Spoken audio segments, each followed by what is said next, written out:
Thank you for investing with Phoenix Energy. This quick tutorial will show you how to roll over some or all of your Phoenix Energy investment into a new purchase of our Regulation D 506C bonds. Step 1. Log in, visit invest.phoenixenergy.com/sign-in and log in to your account. Have your email or mobile device ready. You'll need a 6-digit authentication code.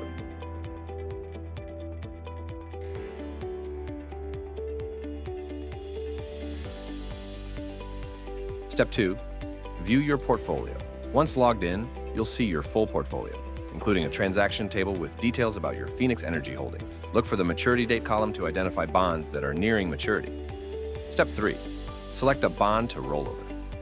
Click the Details link in the first column of the transaction table for the bond you'd like to use for the rollover.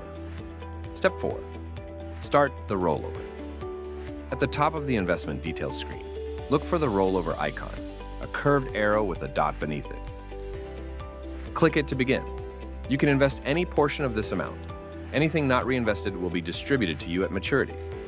Click Reinvest to continue. Step 5. Choose your new investment. You'll now see your current investment at the top of the screen and available rollover options below.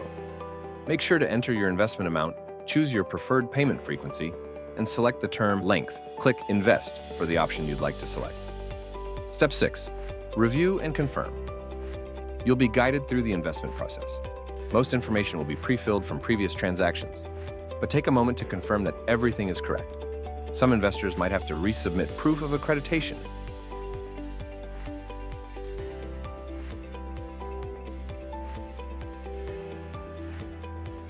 When you reach the funding and distribution section, make sure existing investment is selected as the funding source. Enter your desired rollover amount. And if you need to adjust the investment used to fund, just click Change Investment. Next, choose how you'd like to receive earnings. Step 7. Final review and signature. We are almost done. Review your rollover details carefully. If everything looks good, click the blue Sign button to complete the process. You'll be taken to our e-signature platform to complete the subscription agreement. Click Accept, then Begin, and you can sign the document.